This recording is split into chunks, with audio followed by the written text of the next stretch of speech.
Baik, bismillahirrahmanirrahim. Assalamualaikum warahmatullahi wabarakatuh. Waalaikumsalam warahmatullahi wabarakatuh. Selamat pagi, salam sejahtera bagi kita semua yang kami hormati Bapak Deputi Bidang Penindakan dan Eksekusi Bapak Asep Guntur Rahayu, teman-teman media yang sangat-sangat kami hormati, sayangi dan banggakan, yang terus membersamai KPK, tidak kenal lelah, tidak kenal waktu.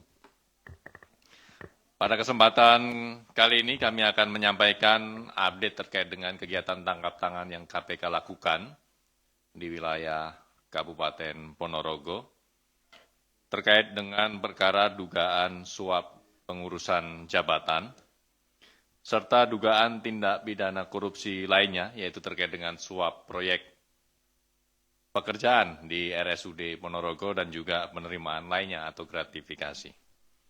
Sebelum kita lanjutkan terkait dengan kronologi dan konstruksi perkaranya, kita akan menghadirkan para pihak yang ditetapkan sebagai tersangka.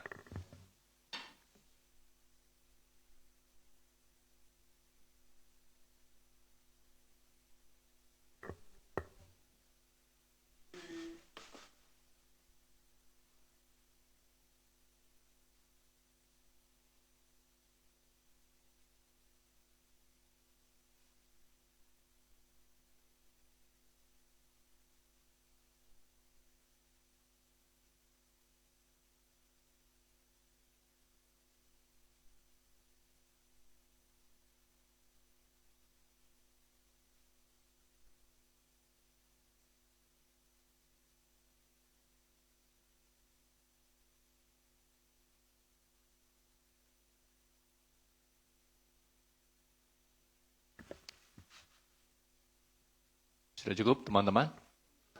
Baik, terima kasih. Silakan kembali ke tempat.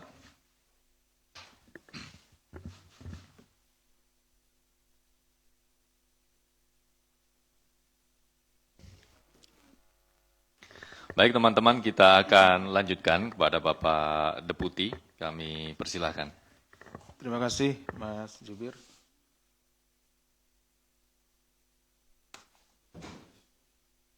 Bismillahirrahmanirrahim. Assalamualaikum warahmatullahi wabarakatuh. Waalaikumsalam. Selamat pagi dan salam sejahtera bagi kita sekalian. Yang saya hormati Mas Jubir, yang saya hormati, saya cintai dan saya banggakan rekan-rekan jurnalis yang pada kesempatan pagi hari ini masih membersamai kami dalam rangka penindakan terhadap perkara tindak pidana korupsi. Pada kesempatan ini kami akan menyampaikan kegiatan penangkapan terhadap pelaku tindak pidana korupsi terkait suap pengurusan jabatan serta dugaan tindak pidana korupsi terkait suap proyek pekerjaan di RSUD Ponorogo dan penerimaan lainnya di lingkungan pemerintah Kabupaten Ponorogo. Rekan-rekan sekalian, tentunya transparansi dan akuntabilitas dalam proses promosi dan mutasi jabatan merupakan aspek krusial di dalam tata kelola sumber daya manusia. Aparatur sipil negara, tanpa prinsip tersebut, proses penempatan pejabat berpotensi diselewengkan menjadi ajang jual beli jabatan atau praktik nepotisme dan merusak integritas birokrasi. Jadi salah satu hal terpenting di dalam pengelolaan daerah yaitu penempatan orang-orang atau sumber daya manusia pada tempat-tempat yang sesuai dengan kompetensinya. Ini menjadi sangat penting. Kenapa? Karena tentunya orang-orang atau pejabat-pejabat yang memiliki kompetensi yang baik dan mengisi jabatannya itu bisa memberikan efek yang baik pula di dalam pelaksanaan tugasnya.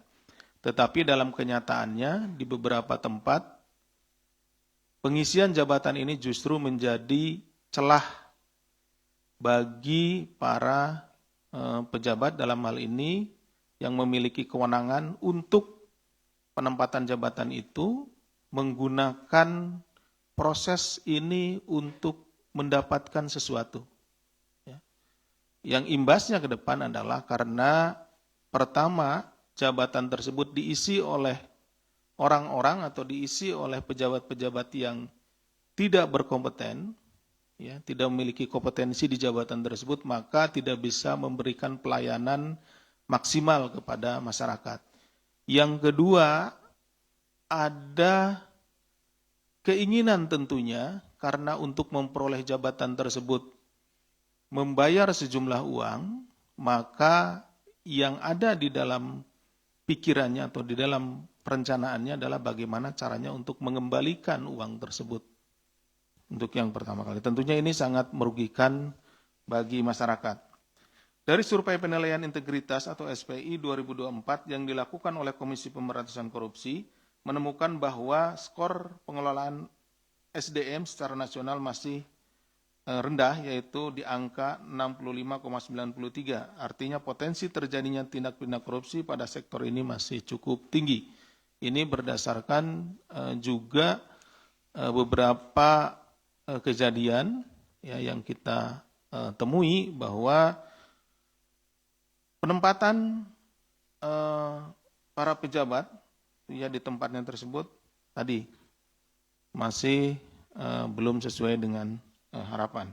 Kemudian khusus di Kabupaten Ponorogo, skor SPI menunjukkan tren penurunan dari skor 75,87 pada tahun 2023 menjadi 73,43 pada tahun 2024 atau menurun hampir 2 poin lebih. Penurunan ini juga terjadi pada komponen pengelolaan SDM dari 78,27 menjadi 71,76.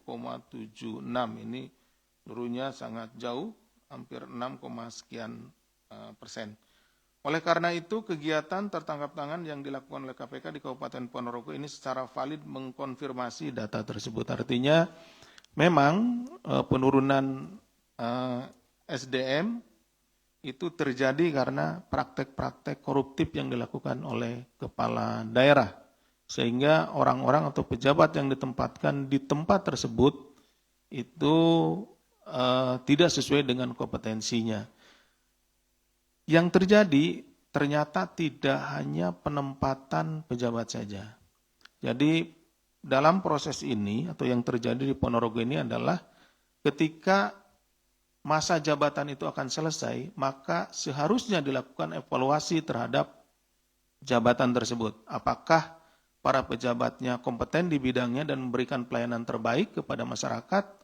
Nah, pada titik itulah juga menjadi celah di mana beberapa pejabat yang dianggap tidak kompeten ataupun yang berkompeten sekalipun kemudian menjadi was-was. Kenapa? Karena bisa saja biarpun berkompeten lalu kemudian diganti karena memang tidak ada kepastian di dalam sistem untuk mempertahankan siapa yang berkompeten atau tidak berkompeten. Karena sistemnya tadi sudah dimanipulasi, siapa yang memberikan bayaran, dialah yang akan menempati tempat tersebut. Nah, sehingga untuk mempertahankan diri, maka para pejabat yang duduk di jabatan tertentu, itu mereka berusaha untuk memperpanjang jabatannya dengan membayar sesuatu atau memberikan sesuatu kepada pejabat yang berwenang. Hal ini sekaligus menjadi peringatan bagi Kabupaten Ponorogo, pemerintah daerah lainnya maupun seluruh kementerian lembaga agar melakukan pembenahan menyeluruh dalam hal tata kelola khususnya ke SDM-an. Terkait dengan perkaranya, kronologisnya sebagai berikut. Kegiatan tangkap tangan ini bermula dari laporan pengaduan masyarakat yang diterima KPK bahwa pada awal 2025, ya awal tahun ini, Saudara YUM selaku Direktur Rumah Sakit Umum Daerah atau RSUD Haryono Ponorogo mendapatkan informasi bahwa dirinya akan diganti. Nah, jadi kepala rumah RSUD ini ada informasi, tahu bahwa dia akan diganti.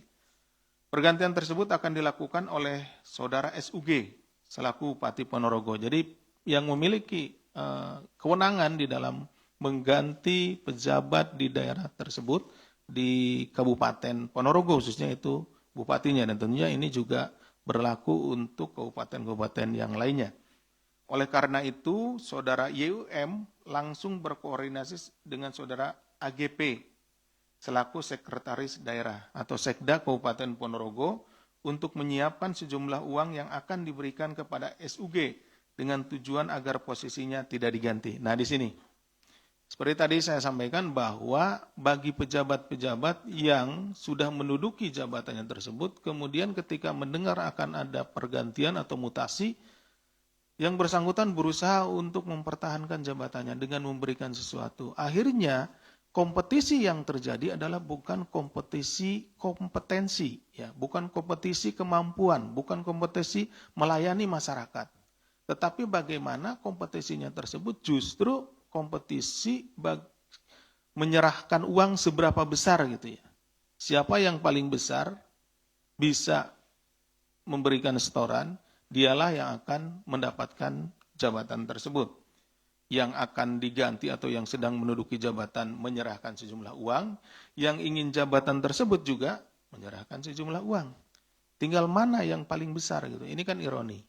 Seharusnya pergantian jabatan itu didasarkan kepada seberapa baik masing-masing dari pejabat itu bisa memberikan pelayanan kepada masyarakat. Pada bulan Februari 2025 dilakukan penyerahan uang pertama dari YUM kepada SUG melalui ajudannya sejumlah 400 juta rupiah. Kemudian pada periode April sampai dengan Agustus 2025, YUM juga melakukan penyerahan uang kepada AGP senilai 325 juta. Selanjutnya pada November 2025, YUM kembali menyerahkan uang senilai 500 juta melalui saudara NNK selaku kerabat SUG. Nah, yang terakhir inilah yang kemudian kita tangkap ya. Jadi saat proses penyerahannya yang 500 juta pada awal November atau beberapa hari yang lalu, itu yang kita lakukan penangkapan.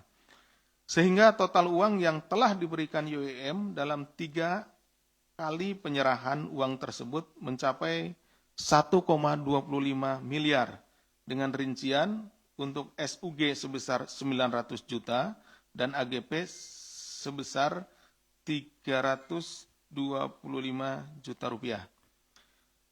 Dalam proses penyerahan uang ketiga pada hari Jumat yang baru lalu ya, tanggal 7 November 2025, tim KPK kemudian melakukan kegiatan tangkap tangan. Tim mengamankan sejumlah 13 orang, yaitu saudara SUG selaku Bupati Ponorogo periode 2021-2025 dan periode 2025-2030. Artinya yang bersangkutan ini jabatan kedua ya. Kemudian saudara AGP selaku Sekretaris Daerah Kabupaten Ponorogo yang telah menjabat sejak tahun 2012 hingga sekarang. Nah, bayangkan 2012 sampai sekarang berarti sudah hampir 13 tahun bertahan di jabatan tersebut. Kemudian saudara AP selaku Kepala Bidang Mutasi Pemerintahan Kabupaten Ponorogo, saudara YUM selaku Direktur RSUD Haryono Ponorogo, saudara SC selaku pihak swasta rekanan RSUD Haryono Ponorogo dalam paket pekerjaan di lingkungan Kabupaten Ponorogo. Kemudian saudari NK selaku Sekretaris Direktur Utama RSUD Ponorogo, saudara ELW selaku adik dari Bupati Ponorogo, saudara IBP selaku pihak swasta, saudara SRY selaku pihak swasta atau pemilik toko kelontong, saudara KKH selaku tenaga ahli Bupati Ponorogo, saudara ED selaku pegawai Bank Jatim, saudara BD selaku ADC Bupati Ponorogo, dan saudara ZR selaku ADC Bupati Ponorogo. Bahwa sebelum kegiatan tangkap tangan pada tanggal 3 November 2025, ini maksudnya 7 November ya, tangkap tangannya. SUG meminta uang kepada YUM senilai 1,5 miliar. Kemudian pada 6 November 2025 SUG kembali menagih uang tersebut. Jadi tanggal 3 November itu minta uangnya ya 1,5 miliar, kemudian pada tanggal 6 November SUG kembali menagih uang tersebut ya, karena diminta dulu kemudian ya tidak langsung ada uangnya, ya cari-cari dulu seperti itu YUM-nya. Kemudian pada tanggal 6 setelah ditagih, tanggal 7-nya ada baru disampaikan. Maka pada tanggal 7 November 2025 teman dekat YUM yaitu saudari IBP berkoordinasi dengan saudari ED selaku pegawai Bank Jatim untuk mencairkan uang senilai 500 juta. Uang tersebut untuk diserahkan YUM kepada SUG melalui saudara NNK selaku kerabat dari SUG. Jadi atas perintah SUG, NNK ini, ya karena SUG-nya sedang ada kegiatan sehingga penyerahan uangnya diserahkan kepada NNK.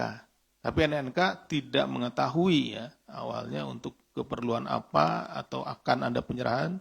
Tapi karena SUG ada kegiatan dan tidak bisa menemui saudara YUM, maka dimintalah saudara NNK untuk menerima uang tersebut. Dan selanjutnya saudara NNK ini melaporkan bahwa uang sudah ada pada dirinya dan sudah disimpan. Ya, jadi artinya tetap dalam penguasaan saudara SUG. Uang tunai sejumlah 500 juta tersebut kemudian diamankan oleh tim KPK sebagai barang bukti dalam kegiatan tangkap tangan ini. Selain dari kegiatan tersebut, kemudian dalam perjalanannya setelah dilakukan pemeriksaan terhadap para pihak yang diamankan, diketahui pula bahwa ada tindak pidana lain, ya, yaitu suap proyek pekerjaan di RSUD Haryono Ponorogo.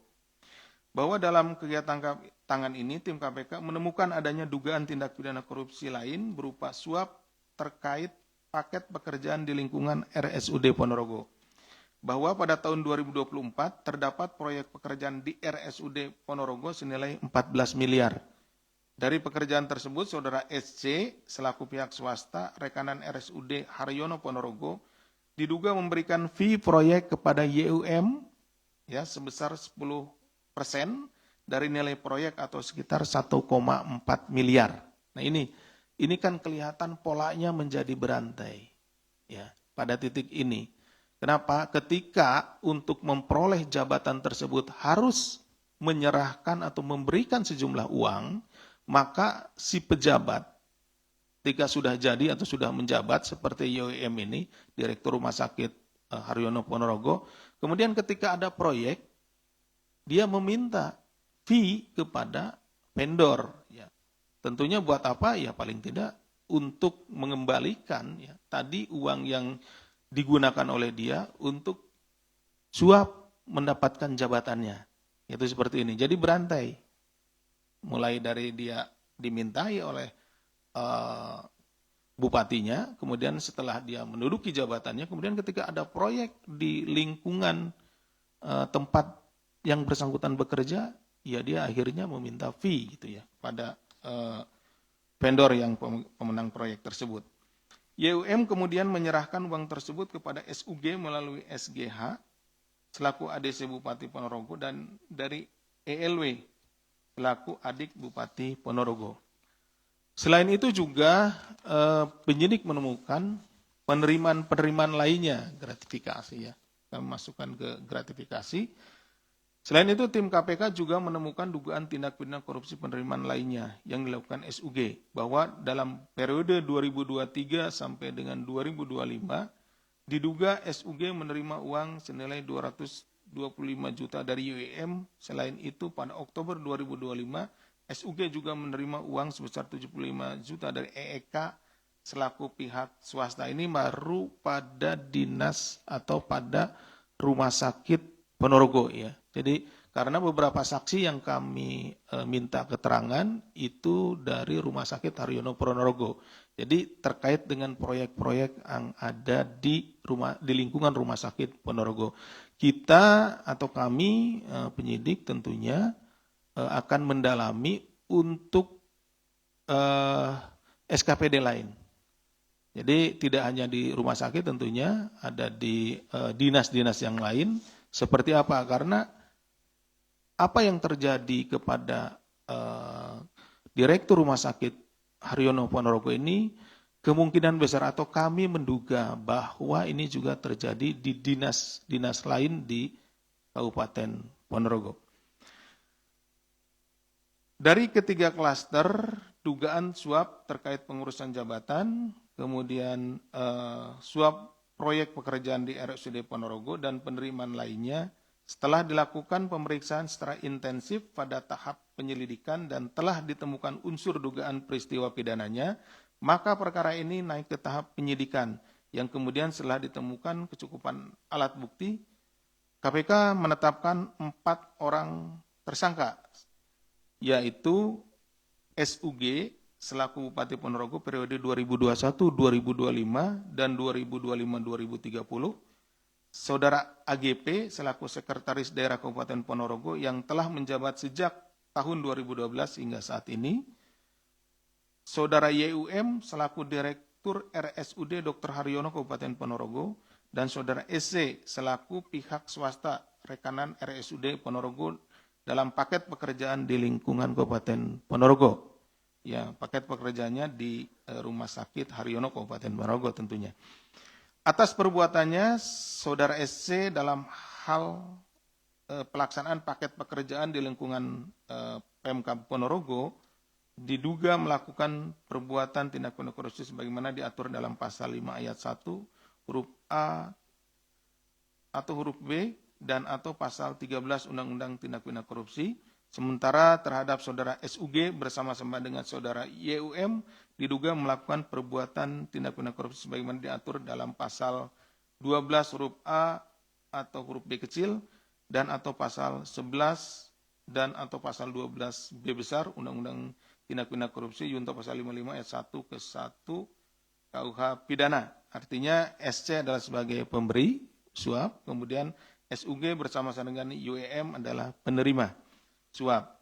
Kemudian terhadap Saudara YUM dalam hal pengurusan jabatan atau memperpanjang masa jabatannya, diduga melakukan perbuatan TPK sebagaimana diatur dalam pasal 5 ayat 1 huruf A atau huruf B dan atau pasal 13 Undang-Undang Tindak Pidana Korupsi sebagai pemberi suap dalam hal ini. Sedangkan terhadap Saudara SUG bersama-sama dengan AGP, yaitu Bupati dan Sekda, diduga melakukan perbuatan tindak pidana korupsi sebagaimana diatur dalam pasal 12 huruf A atau B kecil dan atau pasal 11 dan atau pasal 12 B besar untuk Undang-Undang Tindak Pidana Korupsi junto pasal 55 ayat 1 ke 1 KUH pidana. Jadi Saudara SUG dan Saudara AGP ini adalah penerima suapnya. Selanjutnya para tersangka dilakukan penahanan untuk 20 hari pertama yang terhitung sejak hari Sabtu tanggal 8 November 2025 sampai dengan 27 November 2025. Penahanan dilakukan di Rumah Tahanan Negara Cabang Merah Putih Komisi Pemberantasan Korupsi. Secara simultan KPK melakukan fungsi koordinasi dan supervisi Korsup, berkomitmen untuk terus melakukan pendampingan dan pengawasan dalam upaya pencegahan korupsi di seluruh pemerintah daerah, baik kabupaten, kota, provinsi, termasuk di Kabupaten Ponorogo. Karena setelah ini akan tentunya dilanjutkan dengan upaya-upaya untuk pembenahan. Dalam kesempatan ini KPK juga menyampaikan apresiasi dan terima kasih kepada seluruh pihak yang telah mendukung serta berkontribusi dalam kegiatan tangkap tangan di Kabupaten Ponorogo, khususnya kepada warga masyarakat Ponorogo yang memberikan informasi kepada kami, kemudian kepada pihak kepolisian Resort Polres Kabupaten Ponorogo dan Polda Jawa Timur, kemudian juga protokol Bandara Adi Sucipto, dan juga ucapan terima kasih kepada rekan-rekan kami di PPETK yang telah memberikan dukungan dalam penanganan perkara ini, yang berperan secara aktif dalam upaya mendukung pemberantasan tindak pidana korupsi. Dan tentunya tidak kalah pentingnya adalah dukungan dari rekan-rekan kami, rekan-rekan jurnalis yang terus bersamai kami dalam penanganan tindak pidana korupsi ini. Demikian yang bisa kami sampaikan. Terima kasih. Assalamualaikum warahmatullahi wabarakatuh. Waalaikumsalam. Terima kasih Pak Deputi yang telah menyampaikan secara lengkap terkait dengan konstruksi dan kronologi kegiatan tertangkap tangan pelaku dugaan tindak pidana korupsi dan perkara tindak pidana korupsi lainnya di wilayah Kulon Progo. Kami buka sesi tanya jawab khusus perkara ini. Oh iya. Sebelum kita buka sesi tanya jawab, kita akan tampilkan barang bukti dalam kegiatan tertangkap tangan ini.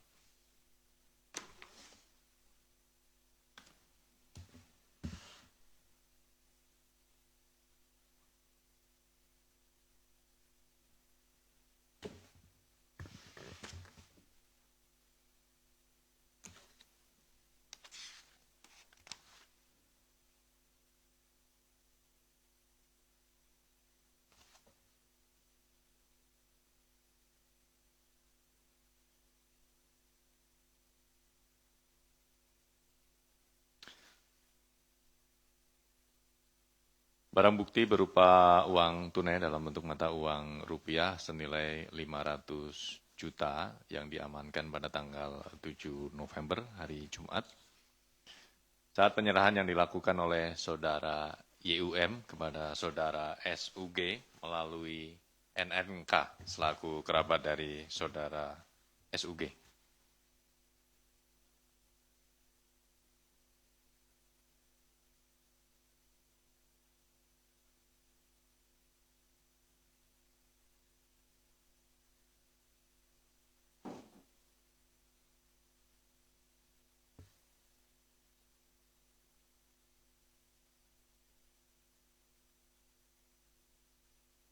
Cukup teman-teman? Baik, terima kasih.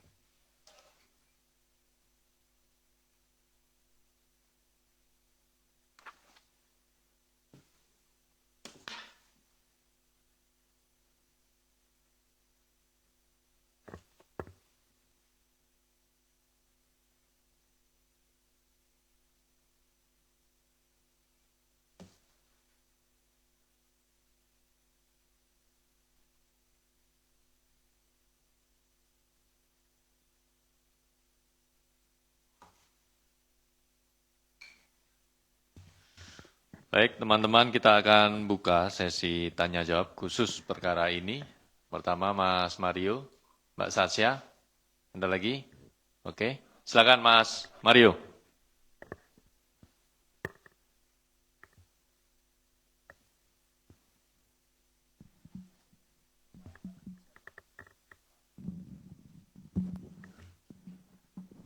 Ya, terima kasih. Selamat pagi, Pak Deputi dan Mas Jubir. Yang pertama yang ingin saya tanyakan sebenarnya apa peran dari adik dari Bupati ini, saudara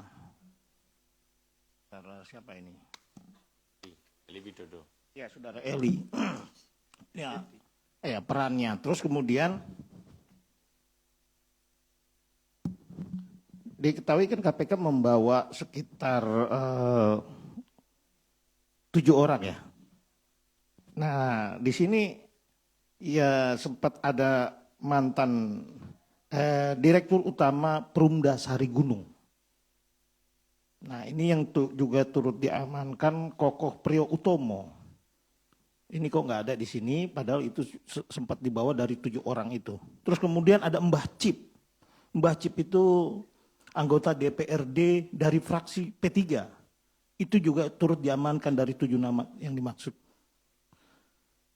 Nah, kemudian kira-kira apa peran dari yang saya sebutkan tadi. Nah, kemudian pertanyaan saya, apakah sampai saat ini KPK sudah memilah berapa jumlah uang yang diterima tersangka SUG ini? Pertama, dari mutasi, dari perpindahan. Kedua, berapa yang dari yang pensiun. Lu mau pensiun diperpanjang misalkan, nah itu ada duitnya tuh. Terus mempertahankan jabatan, itu berapa tuh? Nah ini kan sebenarnya banyak celah yang bisa jadi duit, bahasanya seperti itu. Nah apakah itu sudah teridentifikasi seluruhnya?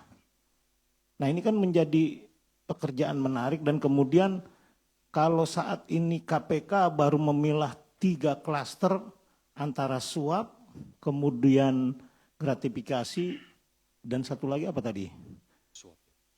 Ya suap, ya. Ya, untuk pengadaannya ya. Nah, kemudian ini kan tadi Pak Deputi menyampaikan bahwa akan melakukan pengembangan ke SKPD lainnya. Ya tentunya ini kan menjadi apa ya? Ini seadil-adilnya gitu. Seadil-adilnya itu maksudnya sampai lak-lakannya ini keluar ini. Sampai isi perutnya tuh pasti keluar. Maksudnya dalam artinya banyak banget yang akan terbongkar dari 3 klaster, dan pola penyetorannya itu terkait yang tadi saya bilang bahwa ini mau pindah atau mau mempertahankan, mau pindah aja uang, lu pensiun aja uang. Nah ini kan cukup banyak. Apakah KPK sudah sampai pada tahap itu? Nah untuk proyek tentunya ini ada kaitannya dengan pembahasan dengan legislator. Apakah KPK sudah sampai ke sana? Nah kemudian yang itu kan mungkin ada irisannya dengan pernyataan saya soal turut mengamankan Mbah Cip yang anggota DPRD dari fraksi P3. Nah Sari Gunung, Perumda, ini kan sudah sempat diamankan. Kok nggak sekalian aja? Mungkin proyeknya belum tuntas, tapi niat dan gratifikasinya sudah sampai. Kenapa tidak langsung aja Perumda Sari Gunung naikin gitu loh. Atau pembahasan anggaran untuk proyek-proyek naikin. Atau titipan-titipan orang legislator untuk duduk jabatan di, ini banyak sekali. Apakah KPK sudah sampai di sana? Ya pertanyaan saya itu aja. Makasih. Baik, terima kasih Mas Mario. Ada 6 poin pertanyaan. Mbak Sasya silakan. Ya malam Pak Asep, Mas Budi. Mau nanya, ini kan 22 Oktober yang lalu Bupati Ponorogo ini ke sini ya untuk membahas soal Korsup. Nah itu ada beberapa hal yang dibahas, salah satunya juga soal RSUD ini. Nah apakah temuan dari Korsup itu, karena kan Korsup itu sudah menemukan adanya kejanggalan di proyek RSUD itu, termasuk juga yang salah satu yang disentil adalah Museum Reok yang juga pernah dilaporin ke sini. Nah itu pertanyaannya adalah apakah data yang melatari OTT ini juga berasal dari Korsup? Itu yang pertama. Yang kedua kan yang pembangunan Museum Reok itu juga udah pernah dilaporin ke sini dan sekarang bupatinya juga ketangkep gitu, yang dilaporin juga gitu. Nah ini nantinya akan didalami atau enggak? Itu aja. Terima kasih Pak. Baik, terima kasih Mbak Sasya. 2 poin. Ada lagi teman-teman? Cukup semuanya terwakili ya? Baik, terima kasih. Monggo Pak Deputi. Baik, terima kasih Mas Jubir, Mas Budi. Terima kasih Mas Mario dan Mbak Tasya yang sudah mewakili rekan-rekan. Ini enaknya kalau jam segini itu pertanyaannya tidak terlalu banyak gitu ya. Sudah agak ngantuk-ngantuk sama. Baik, dari Mas Mario ini nggak tahu saya ini apakah baterainya ini selalu full charge sehingga pertanyaan selalu banyak gitu ya. Enggak jam berapa tetap banyak pertanyaannya. Baik. Yang pertama adalah terkait dengan peran adiknya Bupati. Adiknya Bupati itu kalau di sini yang kami ketahui itu sebagai ajudan ya, ajudan atau apa? Sebentar saya lihat ya di sini ya. Yang namanya saudara Eli ya, Eli. Ya gitu. Jadi ini terkait dengan apa namanya di klaster yang kedua pengadaan proyek. Jadi Pak Bupati Ponorogo ini selalu tidak langsung untuk menerima uang ya. Jadi ketika diberikan sejumlah uang gitu ya, Itu khususnya dari dalam hal ini yang kita ketahui ini dari saudara YM, ya, dia tidak mau langsung menerima, jadi dilewatkan kepada saudaranya. Nah, di yang tanggal 7 kemarin itu dilewatkan ke iparnya yang namanya saudara NNK, ya, saudari NNK. Kemudian untuk yang uang dari proyek yang di RSUD itu dilewatkan ke saudara Eli, ya, ELY. Ini tahun 2024 itu sekitar 950 juta dan 450 juta. Jadi dilewatkannya itu ke saudaranya dan juga ke ajudannya. Itu jadi tidak langsung, jadi dia melalui layering. Kemudian ada 7 orang tadi disebutkan, ada Dirut Perumda, kemudian juga ada ini kemungkinan besar ini yang diminta keterangan pada saat di Polres Ponorogo, ya. Karena waktu itu tentunya semua keterangan dikumpulkan terlebih dahulu, ya. Jadi setiap orang, karena kita menduga bahwa tidak hanya di proyek yang ada di rumah sakit saja, ya, di rumah sakit Ponorogo, nah tetapi juga di SKPD lain. Sehingga setiap yang kita temui tentu atau ada informasi tentu kita minta keterangan atau dikumpulkan dulu. Tetapi kemudian dalam waktu 1x24 jam kami pihak penyidik harus merekonstruksikan perkaranya, perkara tindak pidana korupsinya menjadi perkara yang betul-betul solid, gitu, ya.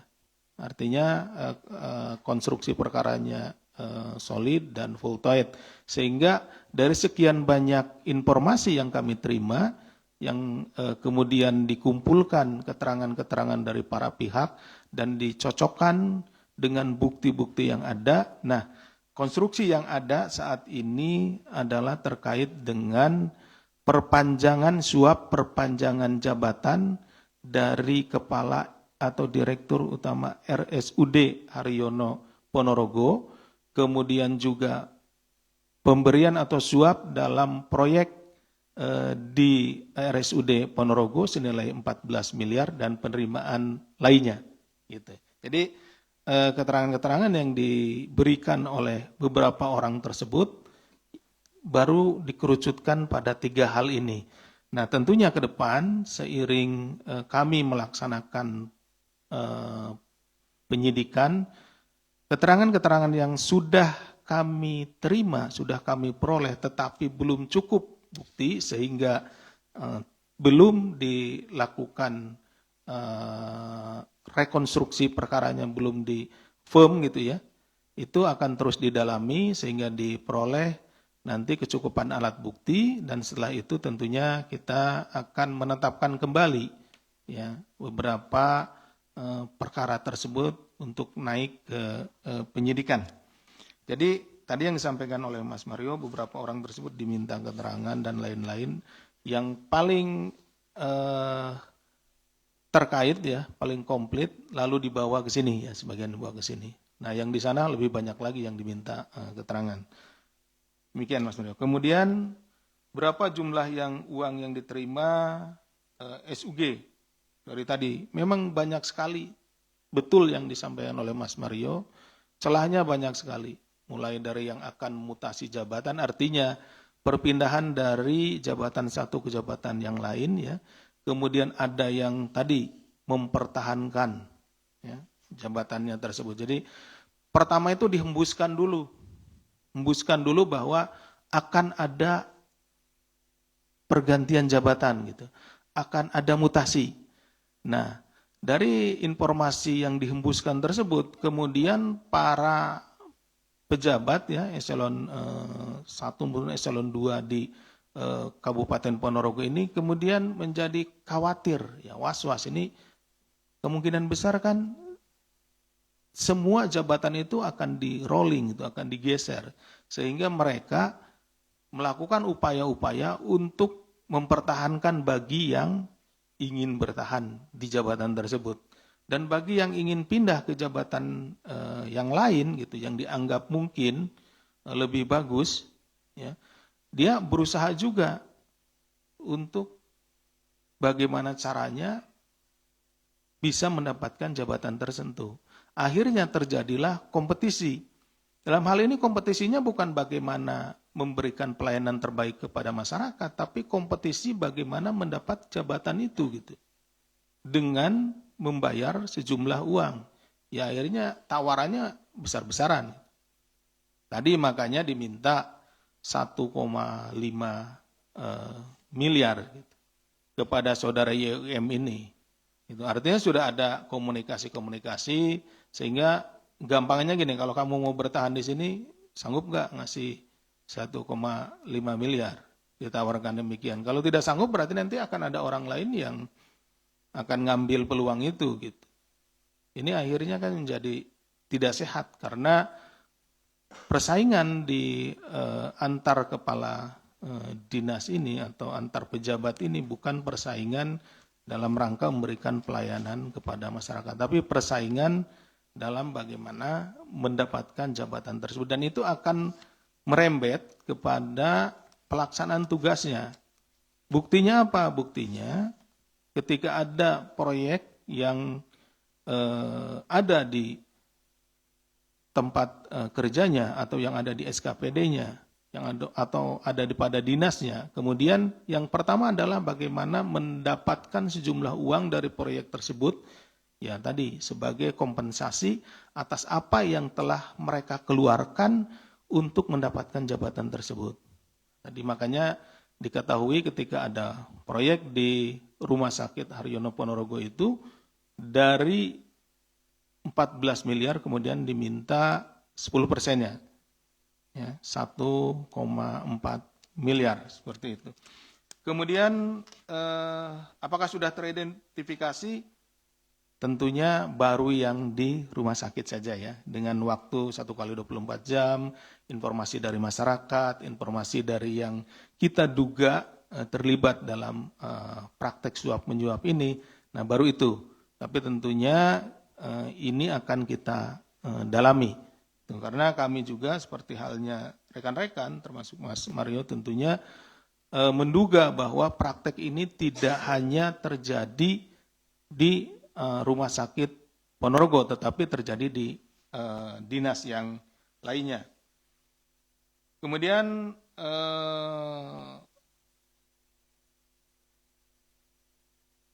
akan juga ke klaster yang lainnya, ya tentu. Kemudian apakah sudah,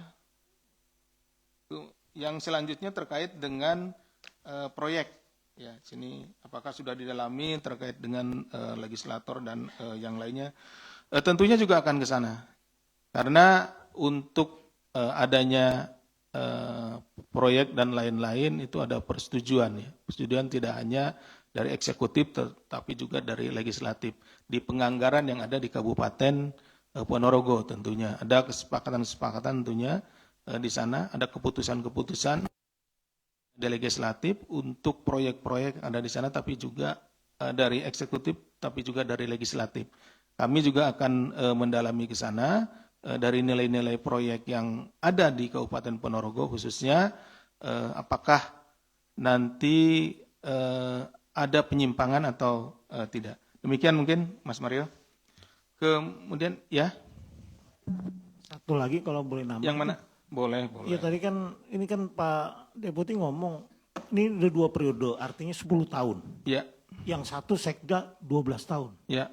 Nah untuk mempertahankan 12 tahun itu berapa sih bayarannya dia tuh? Ya. Kira-kira ini kan, Ya. ini lucu juga loh. Ini 12 tahun awet juga, berarti setoran terus nih orang.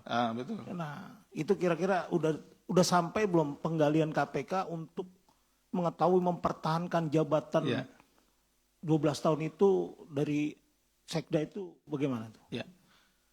Itu yang tadi juga saya sampaikan bahwa ada dugaan dari kami penyidik ya, bahwa karena yang bersangkutan ini sampai bisa 12 tahun bertahan, artinya 2 periode lebih gitu ya, dari kalau kita mengukur ini Bupati kan setiap 5 tahun, berarti Pak Sekda ini sudah 2 periode lebih dari Bupati gitu ya, seperti itu.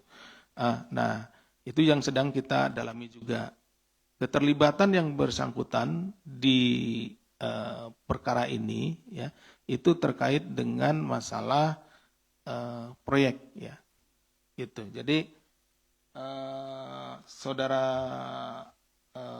Sekda ya, itu juga menerima maaf, ini terkait dengan pengurusan jabatan juga gitu ya. Artinya dilewatkan juga ke Sekda. Jadi yang mengurus jabatan ini nih, pengurusan jabatan itu melalui Sekda juga. Jadi Sekda kemudian ke Pak Bupati, itu seperti itu.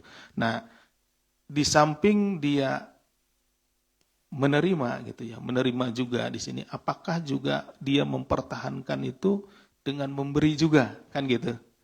Nah, jadi ada dia menerima dari kepala dinas, dan kemudian untuk mempertahankannya, apakah dia memberi juga kepada bupati, itu yang sedang kita dalami. Tapi dalam perkara ini, ya, saat ini yang kami temukan, yang bersangkutan itu menerima, ya, sebagai penerima. Jadi para kepala dinas ini selain kepada bupati memberi, juga kepada Sekda. Gitu. Mas Mario. Kemudian dari Mbak Tasya, pertanyaannya, tanggal 22 Oktober Pak Bupati ya sudah datang ke sini, kemudian berkonsultasi dengan Korsub ya, terkait dengan proyek di RSUD, kemudian juga terkait dengan museum ya, museum itu. Jadi kalau informasinya sih informasi dari masyarakat, tapi juga sedang kita dalami karena apakah justru ini dari kami ini dugaan kami, apakah justru kedatangan ke sini kemudian cerita tentang RSUD, apakah itu juga untuk menaikkan gitu ya? Oh ya, oke. Jadi terkait dengan masalah RSUD ini, bahwa memang informasi-informasi itu selain dari ke masyarakat sudah masuk ke kami, masuk ke Korsub, makanya itu dengan ada sentilan itu sudah kita sebutkan ya dari Korsub itu, bahwa ada kejanggalan di titik-titik tertentu, dan salah satunya adalah di RSUD gitu ya, di proyeknya RSUD. Makanya kita sedang mendalami apakah justru dengan sentilan ini gitu ya, sentilan yang disampaikan oleh rekan kita di Korsub itu justru membuat peluang ya bagi Pak Bupatinya. Misalkan gini, awas lo udah diawasin sama KPK, kan pasti bilangnya KPK kan, tidak spesifik, pasti nyebut Korsub atau apapun. Nah, gitu. Jadi dia kan kemudian di bulan November ini dia kan menerima atau meminta 1,5 gitu kan, seperti itu. Nah, apakah juga itu dijadikan alasan kalau kamu mau bertahan silahkan membayar gitu kan, karena kamu juga sudah diawasi nih sama KPK kan, seperti itu. Jadi banyak hal yang memang selalu dijadikan alasan oleh kepala daerah atau yang bersangkutan, sehingga bagaimana caranya yang bersangkutan atau kepala daerah tersebut bisa membuat si kepala SKPD ini atau kepala dinas ini menjadi tidak nyaman di dalam jabatannya, sehingga dia diharapkan bisa memberikan sesuatu. Seperti tadi kan dihembuskan dulu, oh ini mau ada mutasi, mau ada pergantian. Nah ini kan kepala-kepala SKPD ini menjadi resah nih. Ini jangan-jangan ini sasarannya ke dia gitu kan ya. Jangan-jangan sasarannya ke yang mau dipindah adalah kepala rumah sakit ini, apalagi mungkin dia sudah deket-deket ke waktunya habis gitu. Sehingga dia kemudian berupaya untuk mendekati dan menawarkan sesuatu. Di situ terjadi tawar-menawarnya. Kemudian terkait dengan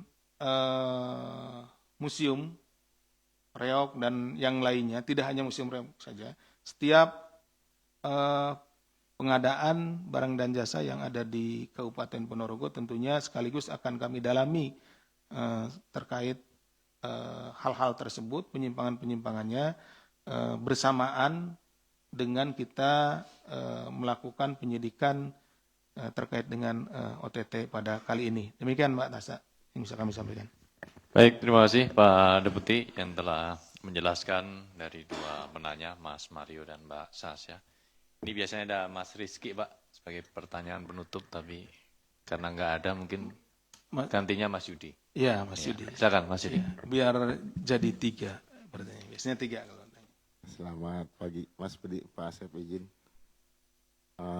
Mau tanya terkait suapnya yang YUM, yang kepala RSUD-nya. Dia kan yang terkait perpanjangan jabatannya itu kan ngasih 1,5 M. Nah dia dapat gantinya itu dari mana? Pasti kan pengen balik modal. Apakah dia selain main proyek untuk pembangunan, apakah juga main proyek terkait mungkin penempatan dokter di rumah sakit ataupun obat-obat merek tertentu? Ada nggak sih kesananya? Terima kasih Mas Yudi. Terima kasih Mas Yudi. Langsung dijawab atau kita tunggu yang lain lah? Tunggu yang lain ya. Ada lagi teman-teman? Belakang mungkin? Baik, terima kasih Pak Deputi. Monggo. Terima kasih Mas Yudi dan rekan-rekan sekalian. Sudah jam 1 lewat ini. Baik, seperti tadi saya jelaskan bahwa YUM diminta untuk menyerahkan sejumlah uang kepada Bupati Ponorogo berkaitan dengan perpanjangan masa jabatannya ya sebagai Direktur Utama di RSUD Haryono Ponorogo. Ya tentunya ya segala hal yang ada celah bisa mendapatkan uang itu akan digunakan oleh yang bersangkutan untuk memenuhi permintaan tersebut. Gitu kan. Kalau dia hanya misalkan mengandalkan dari gajinya, itu tidak mungkin. Pertama juga tidak akan mencukupi. Yang kedua juga ya buat apa misalkan bekerja kalau tekor gitu ya, gajinya dikembalikan. Nah inilah rantai yang atau bola salju yang mengakibatkan pelayanan ini menjadi pelayanan terhadap masyarakat menjadi terganggu atau menjadi tidak baik. Adanya proses suap menyuap dalam jabatan ini, memperoleh jabatan ini kemudian memberikan dampak negatif terhadap pelayanan kepada masyarakat. Tentunya dengan dibebani sejumlah uang pada saat yang bersangkutan akan menjabat atau memperpanjang jabatannya. Nah, maka dalam setiap pelayanan, dalam setiap pelaksanaan kegiatan, dalam setiap proses pembangunan yang dilakukan oleh yang bersangkutan, dalam paling tidak ini kita saudara YUM ini, kepala Direktur Utama Rumah Sakit ini, dia akan selalu berorientasi bagaimana caranya untuk mendapatkan sejumlah uang.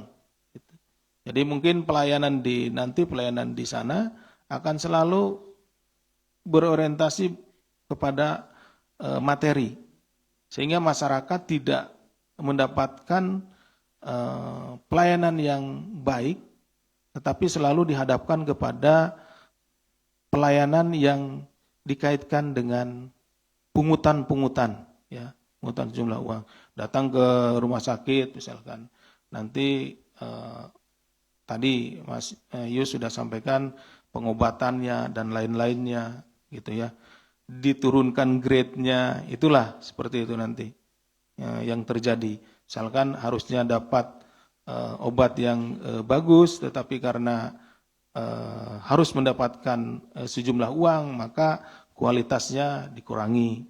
Kemudian harus mendapatkan pelayanan yang bagus, kualitasnya dikurangi. Pengadaan peralatan medis dan lain-lain yang harusnya mereknya merek yang bagus, kualitas yang bagus, dikurangi gitu ya. kualitasnya. Dia kalau anggarannya tetap, tapi kualitasnya dikurangi sehingga yang bersangkutan bisa mendapatkan sejumlah uang dari hal tersebut. Nah, ini adalah mata rantai dari tindak pidana korupsi yang diawali oleh para pejabat yang memiliki kewenangan di kabupaten dan tentunya tidak hanya di Ponorogo. Untuk itu kami concern dan menghimbau kepada para pejabat yang lain, ya, para kepala daerah yang lain, tentunya apa yang terjadi di Ponorogo ini harus menjadi pelajaran.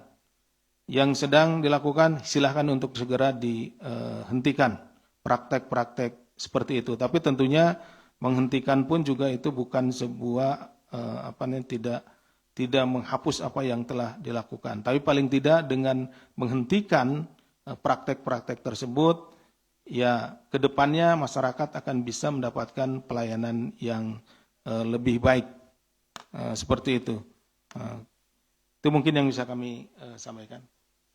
Baik, terima kasih Pak Deputi. Terima kasih teman-teman semuanya. Demikian konferensi pers terkait dengan kegiatan penangkapan terhadap pelaku dugaan tindak pidana korupsi terkait dengan suap pengurusan jabatan, serta dugaan tindak pidana korupsi terkait dengan suap proyek pengadaan dan juga dugaan gratifikasi di lingkungan pemerintah Provinsi Jawa Timur, dalam hal ini Kabupaten Ponorogo. Kami tutup konferensi pers pada pagi hari ini. Terima kasih Pak Deputi. Terima kasih teman-teman semuanya.